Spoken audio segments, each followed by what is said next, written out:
ये रेस जिंदगी की रेस है, किसी की जिंदगी लेके ही खत्म होगी।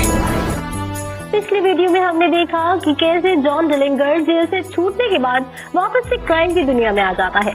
जॉन डिलिंगर अब पहले से ज्यादा कड़क और तेज बनकर लौटा है।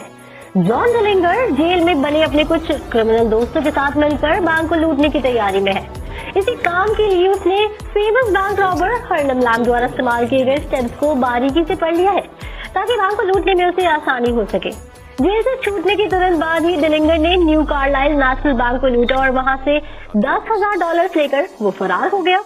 14 अगस्त 1933 में डिलिंगर ने ओहायो के एक बैंक को लूटा और अपने दूसरी वारदात को अंजाम दिया, लेकिन इसी बीच ओहायो की पुलिस डिलिंगर को पकड़ने में कामयाब रही और उसे ओहायो की लीमा के एक जेल में भेज दिया गया। लेकिन जेल में डालने से पहले पुलिस एक बार डिलिंगर की तलाशी लेना चाहती थी, जिसमें उन्हें एक डॉक्यूमेंट हाथ लगा। असल में उस डॉक्यूमेंट में जेल से भागने का प्लान लिखा हुआ था, पर पुलिस जब डिलिंगर से डॉक्यूमेंट के बारे में इंक्वायरी करती है तो वो उन्हें कुछ नहीं बताता। वहीं इससे पहले भी जब डिलिंगर जेल में था तो वो अपने क्रिमिनल दोस्त रुसेल पीट के अलावा 6 दूसरे क्रिमिनल्स को जेल से निकालने के लिए प्लान तैयार कर चुका था। जेल में डिलिंगर के कुछ दोस्त भी थे जो जेल से गन की स्मगलिंग करते थे। ये लोग डिलिंगर के पकड़े जाने के 4 दिन बाद ही उसे बचाकर जेल से बाहर निकाल लेते हैं। डिलिंगर जब चोरी के मामले में जेल गया था तब वहीं पे उसकी दोस्ती रुसेल, पीट, क्लर्क और हैरी जैसे लोगों से हुई थी। यही लोग आगे जाकर डिलिंगर गैंग का हिस्सा बन गए और मिलकर क्राइम करने लगे थे। इस गैंग में हैमिल्टन नाम का एक मेंबर भी था जो पहले फेमस बैंक रॉबर हार्लेम नाम की गैंग का हिस्सा रह चुका था। वहीं जब डिलिंगर लीमा की जेल में बंद हुआ तो उसके गैंग मेंबर्स अचानक पुलिस ऑफिसर की वर्दी पहनकर जेल के अंदर आ गए और डिलिंगर को कहीं और ले जाने की बात करने लगे। वहीं जब असली ऑफिसर्स ने डिलिंगर की गैंग के मेंबर से आइडेंटिटी कार्ड मांगा तो पीट ने असली ऑफिसर के सिर पे गोली चला दी और डिलिंगर को जेल से रिहा कर लिया। डिलिंगर को छुड़ाने के लिए 3 आदमी आए थे जो वापस इंडियाना जाकर अपने बाकी के मेंबर्स से मिले। यहाँ से डिलिंगर ने अपने गैंग के साथ मिलकर साल 1933 से 1934 के बीच 12 बैंक्स को लूटा था। 1933 के नवंबर में डिलिंगर अवालियान नाम की एक लड़की से भी मिला था। ये दोनों काफी अच्छे दोस्त बन गए थे। अवालियान के मुताबिक डिलिंगर उसके लिए काफी अच्छा था और उसे एक लेडी की तरह रिस्पेक्टफुली ट्रीट करता था। अवालियान के मुताबिक डिलिंगर उसके लिए कार्स, पेट्स, ज्वेलरीज और सब कुछ भी लाया करता था जो एक लड़की को चाहिए होता है। 25 जनवरी 1934 ये वो दिन था जब बैंक लूटने के कारण डिलिंगर और उसकी गैंग को अराइजोना में पकड़ लिया गया। यहाँ से उन्हें इंडियाना स्टेट पुलिस द्वारा अराइजोना से इंडियाना लाया गया। डिलिंगर को इंडियाना के ही एक जेल में कैद किया गया और उस पर बैंक रॉबरी के दौरान एक पुलिस वाले की हत्या करने का आरोप भी लगाया गया। वहीं हर बार क्योंकि डिलिंगर जेल से भाग जाता था तो इसी वजह से इस बार डिलिंगर को एस्केप प्रूफ जेल में रखा गया था। पुलिस ने सारे न्यूज़पेपर्स में खबर छपवा दी थी कि इंडियाना की ये जेल पूरी तरह से सेफ है और यहाँ से डिलिंगर भाग नहीं सकता। इसके अलावा जेल में एक्स्ट्रा गार्ड को भी तैनात किया गया था। इंडियाना के इस जेल में डिलिंगर के लिए खास सेफ्टी के पूरे इंतजाम किए गए थे। हालांकि तब भी डिलिंगर 3 मार्च 1934 को जेल से भागने में सफल रहा।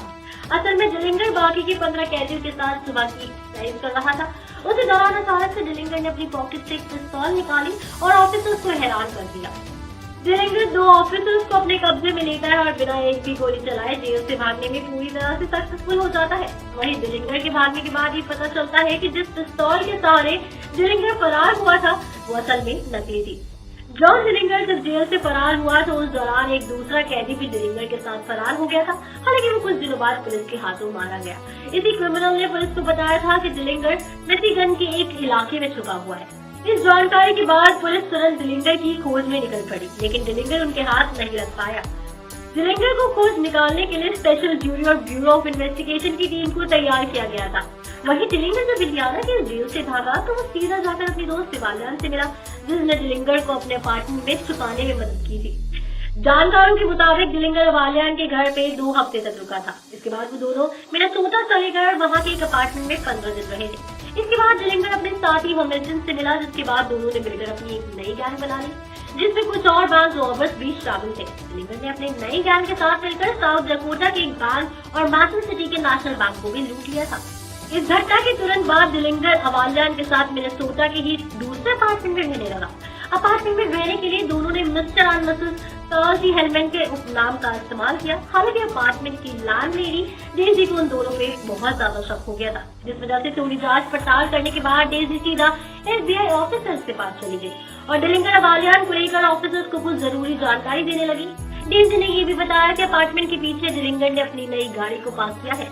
डेजी की जानकारी के बेसिस पर ऑफिसर्स ने 2 एजेंट्स रूफस और रस्टी को रात भर अपार्टमेंट की निगरानी के लिए भेजा, लेकिन एजेंट्स ने उस दौरान कुछ भी अजीब नहीं पाया। हो सकता है इसलिए क्योंकि उस वक्त कमरे का पर्दा डला हुआ था। अगली सुबह ऑफिसर्स हेनरी के साथ एजेंट रूफस डिलिंगर के घर के दरवाजे पर पहुंचे और उसे नॉक किया। नॉक की आवाज सुनकर वालियान ने दरवाजे को 2 से 3 इंच तक ही खोला और इससे पहले कि ऑफिसर्स कुछ कह पाते वालियान ने उनसे रिक्वेस्ट की कि वो थोड़ी देर में आए क्योंकि अभी वो ठीक से ड्रेस नहीं है।